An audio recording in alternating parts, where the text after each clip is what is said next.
The skies above Velnara Prime were burning.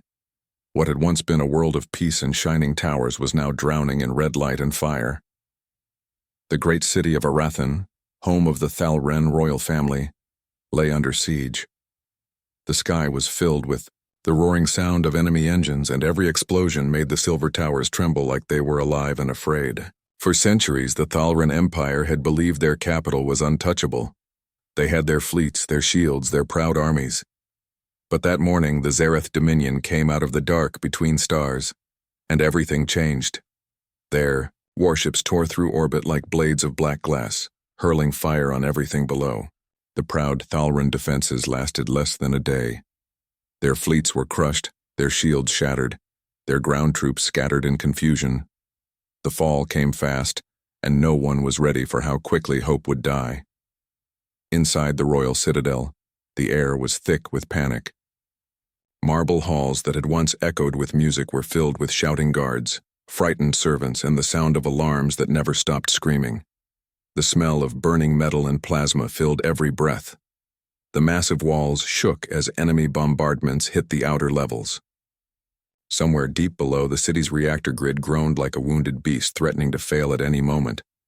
The throne room, once a place of calm and elegance, had turned into a fortress. The tall windows were shattered, and the great banners of the Thalren royal crest hung torn and scorched by smoke. At the center of the chaos stood Queen Serenthal, her silver-blue skin dimming to a pale gray as fear spread through her veins. She was young for a ruler, barely 30 cycles, and though she wore the crown with grace, nothing in her life had prepared her for the destruction she was watching unfold. The guards around her shouted in confusion, trying to understand the orders coming from the failing command network. Most of them had never seen real war. The Thalren had not fought a true battle in over 100 years. They were diplomats, artists, scholars, peaceful by choice and proud of it. But peace had made them soft, and now that the storm had come, their courage cracked like thin glass. Another explosion shook the hall. One of the tall pillars split down the middle, spraying dust and shards of crystal across the floor. The queen stumbled back, coughing. Around her, the guards hesitated, glancing toward the exits. The sound of Zerath gunfire echoed from somewhere deep in the citadel. The enemy was inside. Fear filled the room like water flooding a sinking ship. The captain of the guard barked an order, but his voice trembled. Then, in one terrible moment, instinct took over, and the guards ran. They did not look back. Their heavy boots thundered against the marble floor as they fled down the corridors, pushing past servants and aides. The queen called after them, her voice breaking. "Stop! I command you!" But her words were lost in the roar of the collapsing ceiling. Dust fell around her like snow. The throne room, once filled with the proud warriors sworn to protect her, was suddenly empty. She was alone, trembling, her heart pounding in her chest like a drum of fear. For the first time in her life, Queen Serenthal realized what it meant to be truly helpless. The silence after the chaos felt unbearable. Only the distant hum of explosions filled the air. The queen turned slowly, staring at the empty doorway where her guards had vanished. Then a faint sound made her flinch, a deep mechanical hiss followed by the scrape of metal boots on the floor. She froze. For a heartbeat, she thought the enemy had already reached her. Her breath caught in her throat. But it wasn't a Zerath soldier who stepped through the smoke. It was a human. He was tall but not towering, wearing a battered exosuit marked with the faded emblem of the Terran Defense Force. The suit was scratched and burned, the chest plate dented, the visor cracked across one side. His name tag read, E. Forn. He carried a plasma rifle slung across his back, and his left arm was wrapped in a makeshift bandage stained with blood. His movements were slow but sure, calm in a way that seemed impossible in this chaos. "Guess it's just us now, Your Majesty," he said, his voice steady, almost casual, as if he were talking about the weather and not standing in the middle of a burning palace. His accent was rough, the kind common to soldiers who had spent their lives on the far edges of space. Yet there was a strange warmth in his tone, something that made the queen pause. She stared at him, blinking in disbelief. "You are human," she said softly. Her voice shook. You should have left. Your kind is evacuating the planet. Why are you still here? Elias Vorn, last of the Terran military advisors assigned to the Thalran Defense Council, gave a small, tired smile. Humanity has a saying, he said. You don't leave your friends behind. The Queen stared at him, trying to understand. Humans were strange to her people, short-lived, stubborn, and unpredictable. They were new to the galactic stage, not as advanced as the Thalran, but known for their courage and wild loyalty. She had heard stories of their wars, how they would fight even when logic said to surrender. Still, she had never imagined one would stay behind when everyone else had run. Outside, the sound of gunfire grew louder. The walls of the citadel shuddered. Again, dust falling from the ceiling like dry rain. Elias looked up, then back at the Queen. His eyes were sharp, the kind of eyes that had seen too much but refused to close. He moved toward her, checking his rifle and adjusting the charge settings. Every motion was efficient, practiced. There was no hesitation. Stay behind me, he said. They'll be through that door any second. The Queen hesitated, still frozen between disbelief and fear. You cannot fight them alone, she whispered. Elias gave a short laugh. I've done worse. He knelt by a fallen guard and stripped a power cell from the alien's weapon, hooking it into his own rifle. The device whined as it recharged. The Queen could see the burn scars across his gloves and the way his hands trembled slightly. But there was no fear in his expression, only focus. He took position near the shattered archway, setting his sights on the corridor beyond. The air was thick with smoke and the red glow of fire. In that light, his figure looked almost unreal, small and defiant, a single human standing against the dark. For a brief moment, the Queen felt something stir inside her chest, something she hadn't felt since the attack began. Hope. It was a fragile, trembling thing, but it was there. The sight of one man refusing to run when even her royal guards had fled made her believe that maybe, just maybe, survival was still possible. The thunder of enemy boots echoed closer. The Zerath were coming. Tall, scaled creatures bred for war, their armor alive with pulsing black veins of energy. They would show no mercy. The Queen took a step back, clutching the edge of the throne for support. Her heart raced, her hands cold. She wanted to speak, to thank him, to tell him not to die for her. But the words wouldn't come. Elias glanced back over his shoulder and gave her a faint grin. Don't worry, Your Majesty, he said. I've got this. And then the door exploded inward. Smoke and fire filled the chamber as the first wave of Zerath soldiers stormed through. Their weapons spat blue bolts of plasma. Elias fired back, his rifle cracking through the chaos, each shot precise and deadly. The room became a storm of light and sound. The Queen crouched behind the throne, watching as the human fought like a machine made of fury and courage. He moved fast, using cover, rolling, firing, reloading, never missing a beat. Every time she thought he would fall, he rose again, shouting orders to no one but himself, holding the line as if his will alone could stop an army. The battle for the Citadel had begun, and the fate of the Thalran Queen now rested in the hands of the last man who refused to run. Smoke and heat filled the grand chamber as Elias Vorn stood alone, his boots planted firmly on the cracked marble floor, his rifle glowing with the heat of constant fire. The palace of the Thalran was collapsing piece by piece around him, and yet he didn't stop. He fought with the calm focus of a man who had long accepted that death might be near, but refused to let it come without a fight. The Zerath soldiers poured through the shattered gates like a black river of death, their tall armored shapes moving with inhuman speed. Their eyes glowed like embers, their weapons pulsed with dark energy that screamed through the air when fired. Elias ducked behind the remains of a pillar, fired 2 clean shots, and rolled across the floor before the return fire could melt him where he stood. The impact of plasma bolts shattered stone and glass, filling the room with sparks and dust. He could barely hear himself breathe through the ringing in his ears, but he moved with precision, his every motion carved by years of combat training. The Queen crouched behind the throne, trembling but alive, her wide silver eyes reflecting the orange light of fire. Every time she dared to look up, she saw the humans still standing, still fighting, the impossible image of one fragile being holding back an army, meant to destroy civilizations. The Zerath were not used to resistance. They were conquerors by birth and belief, and their wars had always been swift, their enemies crushed before they could even cry for mercy. But this time they met something different, something small and mortal, yes, but fierce beyond reason. Elias used the palace like a weapon, sealing off corridors, setting traps, rerouting power from the fallen defense grid to his advantage. Every hallway became a battlefield, every doorway a line he refused to let them cross. He fought not with advanced technology, but with instinct, improvisation, and stubborn courage. When his rifle overheated, he picked up a fallen Zerath blade and used it until his hands bled. When his armor cracked, he tore strips from a curtain to tie the wounds and kept moving. The queen watched in stunned silence, unable to look away. She had heard stories about humans before.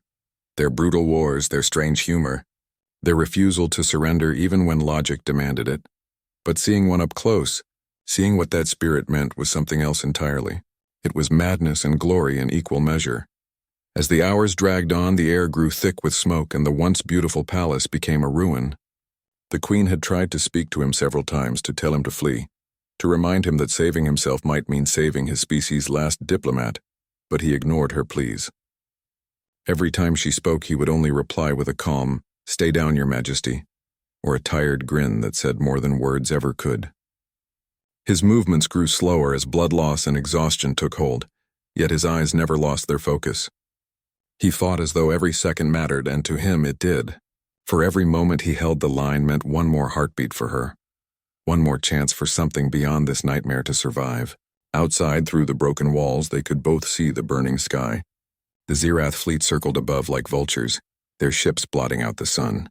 The capital city was lost, its streets filled with the screams of civilians and the collapsing glow of fallen towers. But inside the citadel, a single spark still burned, a lone human who refused to run. The next assault came harder.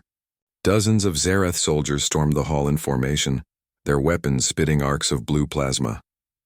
Elias threw himself behind a broken column, tossing 2 grenades that exploded with a blinding flash. The shockwave threw alien bodies into the air, black scales and armor scattering across the floor. The noise was deafening, and when the smoke cleared, he was still there, panting, wounded but alive. His armor was scorched, and a deep burn ran down his left arm. The queen rushed forward, unable to stay hidden any longer.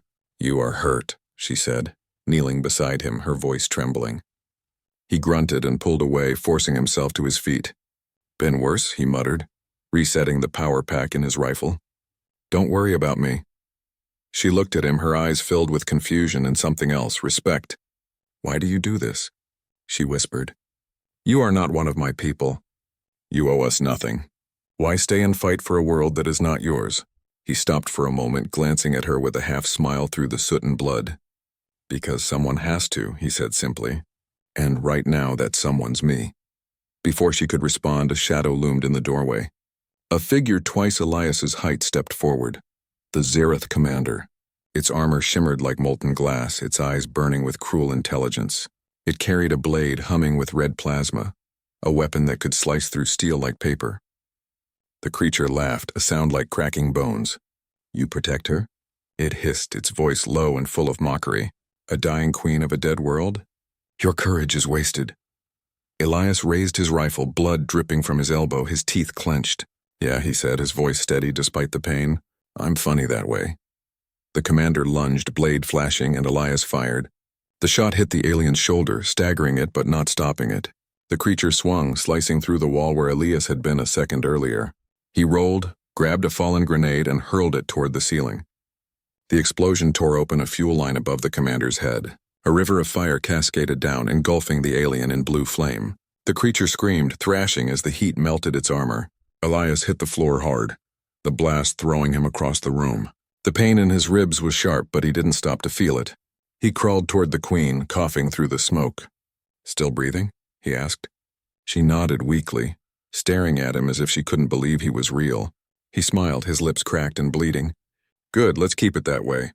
Outside, the sound of engines filled the sky. Through the shattered ceiling, they saw the vast shadow of the Dominion's flagship descending, its weapon ports glowing. The queen's face paled. "They are bringing the ship down. They will destroy the palace," she whispered. Elias followed her gaze, his mind already racing. He tapped at his cracked wrist display, checking the signals. "Evacuation ships are gone," he said quietly. "No one's coming." He paused, then smiled faintly, a reckless light flickering in his eyes. "But maybe we can still make them pay for it." He stood up, limping slightly, and picked up his weapon again. "We're not getting out the easy way, Your Majesty, but maybe we can make this place worth dying for." She stared at him, horrified and yet drawn to the fire in his voice. "You would die for this?" she asked softly. He gave a short, rough laugh. "Die for it? No, I'd live just long enough to make sure they remember me." There was something in his tone, half humor, half defiance, that made her realize the truth. Humans didn't fight because they wanted to win. They fought because giving up was simply not in their nature. They were the universe's stubborn survivors, and this man was the proof of it. The queen, trembling, placed a hand on his shoulder. "Whatever happens, Captain Vorn," she said, her voice trembling with emotion, "the Thalran will remember what you have done." He nodded once, his expression softening. "Just make sure someone does." The next explosion rocked the palace, and the floors split beneath them. Dust fell like rain as Elias turned toward the deeper corridors. "There's a way to the power core," he said. "If we can reach it, I can overload the systems. It'll take their flagship with it." The queen followed him through the smoke-filled corridors, her steps uncertain, her royal robes torn and stained. Behind them, the sounds of pursuit grew louder. Zerath soldiers regrouping, roaring in fury. Elias led her onward, his rifle ready, his movement slower now but still full of purpose. They passed through halls filled with fire and fallen stone, through the wreckage of what had once been the heart of an empire. And as they moved, the queen looked at him and realized that even though the world around them was dying, this one human had brought something the Thalran had lost long ago, a belief that even in the face of hopelessness, one act of courage could still matter. The walls shook again, the ground beneath them trembling as the Zerath flagship began its final descent. The air burned, the palace groaned, and yet Elias Vorn didn't stop. His armor sparked, his lungs ached, but his eyes stayed bright. The queen followed in silence, knowing that whatever came next, the story of this man, this human who stayed when all others fled, would be remembered for as long as her people survived. And somewhere deep in the smoke and ruin, Elias Vorn smiled to himself and whispered, "All right then, let's finish this." The corridors leading to the palace's power core were dark and full of smoke, and every step felt like walking through the lungs of a dying world. The walls pulsed with dim red light from emergency systems struggling to stay alive. The air smelled of burnt metal and blood, and the floor shook with every distant impact as the Zerath fleet bombarded the city from orbit. Elias Vorn led the way, his armor scorched, his steps heavy but steady, the weight of exhaustion dragging at him with every breath. Behind him, Queen Sarenthal followed silently, her once elegant robes torn and covered in soot, her silver-blue skin dulled by ash. She carried no weapon, only the last fragile hope of her people. Every time the ground quaked, she looked up at the ceiling as if expecting it to fall on them. Yet the human never stopped. He limped now, one hand pressed against a bleeding wound in his side, but his movements were full of quiet purpose. There was something fierce in the way he walked, something that made the queen believe that as long as he was moving, the world still had a chance. They reached the heart of the citadel, a vast chamber filled with towering pillars of light and humming machinery. The power core of Velnera Prime glowed at the center like a miniature sun, spinning within a web of energy rings. It was beautiful even now as the world above crumbled. The queen had stood in this room before during her coronation, when it symbolized peace and prosperity. Now it stood as a weapon, the last thing they could use to strike back against the monsters who had taken everything. The floor trembled again as a blast from above shook the palace foundations. Elias looked up, his visor cracked, his face pale with exhaustion. "We don't have long," he said. "They'll be here soon." He staggered to the main control console, tearing away a panel with his bare hands. Sparks showered from the wires. "Can you overload it?" the queen asked, her voice trembling. "I can," he said, "but once I do, there's no turning back. This whole place will blow. The explosion will reach the orbit." He paused, meeting her eyes through the smoke. "It'll take their flagship with it." She stared at him, horrified. "You'll die," she whispered. Elias smiled faintly. the corners of his mouth lifting despite the pain. "Maybe," he said softly. "But that's part of the job." He began to work quickly, his hands moving with the skill of someone who had spent years fighting and fixing things that were never meant to be fixed in the middle of war. He rerouted the power conduits, pulled fuses, and crossed wires until alarms started blaring. The hum of the reactor grew louder, deeper, almost alive. The Queen watched him, torn between awe and fear. "You are doing this for my people," she said quietly. "You could have left, but you stayed." "Why?" Elias didn't look up. "Because," he said, "you're worth saving." His voice was calm but full of weight, and the words struck her harder than any explosion could. She wanted to tell him he was wrong, that her empire was already dead, but when she looked at him, bleeding, burned, yet determined, she couldn't speak. Somehow this one human, standing alone against the galaxy's most powerful enemy, had become a symbol of everything she had lost and everything she still wanted to believe in. The ground shook again, harder this time. The sound of heavy footsteps echoed through the corridors behind them. The Zerath were coming, their howls and metallic growls bouncing off the walls. Elias turned to the Queen, his expression changing. "There's an escape pod beneath the platform," he said quickly. "Old Thalrin design. It's shielded and still connected to the outer bay. It'll get you to orbit." She looked at him in shock. "And you?" she asked. He turned back to the control console, adjusting the power flow. "I'll stay and make sure this works," he said. "Someone has to hold them off until the overload completes." Her voice rose with panic. "No, you cannot. You've done enough. Come with me." Elias looked up at her, his eyes tired but calm. "Your Majesty," he said softly, "if I leave, this won't happen. They'll stop it. And if they stop it, they'll win. I can't let that happen." She stepped closer, her voice breaking. "You'll die alone." He smiled again, that small, crooked smile she had come to know. "I won't be alone," he said. "I'll be with everyone they've killed. And maybe this time they'll remember what it cost to take something from humanity." The first wave of Zerath soldiers stormed into the chamber then, firing their weapons.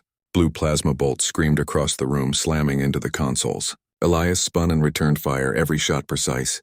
He shouted, "Go!" But the Queen didn't move. "Go, damn it!" he yelled again, his voice echoing off the metal walls. Reluctantly, tears in her eyes, she turned and ran toward the hidden hatch beneath the dais. The sound of her footsteps faded as the fight raged on behind her. Elias ducked behind a pillar, firing until his rifle ran dry, then threw it aside and grabbed a fallen alien blade. He moved through the smoke like a shadow, cutting and striking, each blow driven by fury and pain. The Zerath outnumbered him 100-1, but he didn't care. He fought with the strength of desperation, his every breath a defiance against extinction. Plasma fire lit the chamber like lightning, and the Queen, glancing back once before entering the pod, saw the silhouette of the human still standing, surrounded by fire, his body glowing in the storm of light. She sealed the pod door and felt it drop, the sound of engines igniting beneath her feet. Through the small viewport, she saw the power core chamber shrinking away as the pod rocketed upward through the burning ruins. Her heart pounded as tears rolled down her face.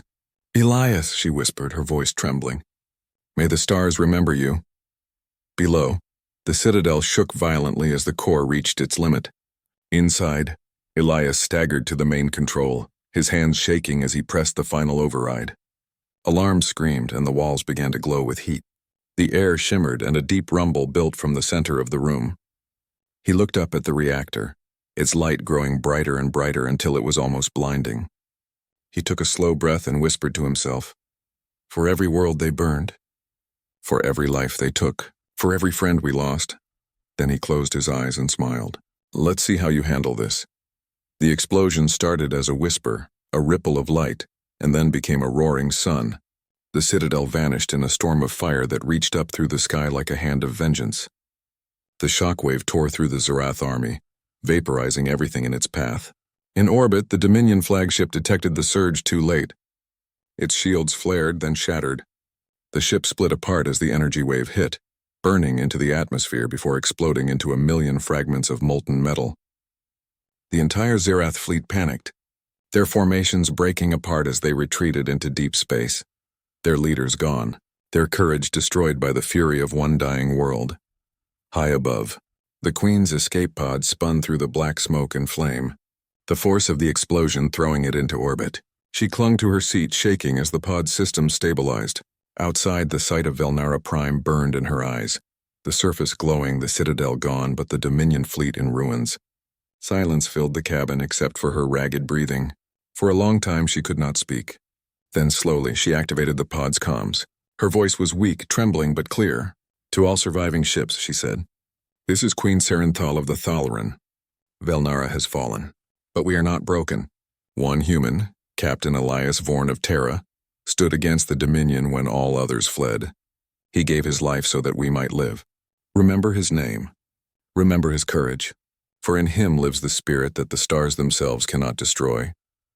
Her message went out across the void, carried by emergency beacons and picked up by scattered survivors throughout the system. Some cried when they heard it. Others simply sat in silence, staring into the endless dark, realizing that even in the face of hopelessness, a single human had changed everything. Days later, when the fires cooled and the stars returned to their quiet shimmer, wreckage from the Dominion fleet still drifted in orbit around Velnara Prime. Among the debris, a single Terran dog tag floated, its surface scorched but the name still visible. E. Vorn. It turned slowly in the light of the system's sun, a small reminder of something vast and unbreakable. Across the galaxy, whispers spread. Stories of the human who stayed behind, of the man who fought alone to protect a queen not his own, of the explosion that burned a fleet out of the sky. In the hearts of many species, something changed that day. Fear turned into respect, and respect turned into hope, because they realized that humanity, fragile as it seemed, was something the universe could never truly defeat. For even when the guards ran and the world burned, one human had chosen to stay, and in that choice he had become legend.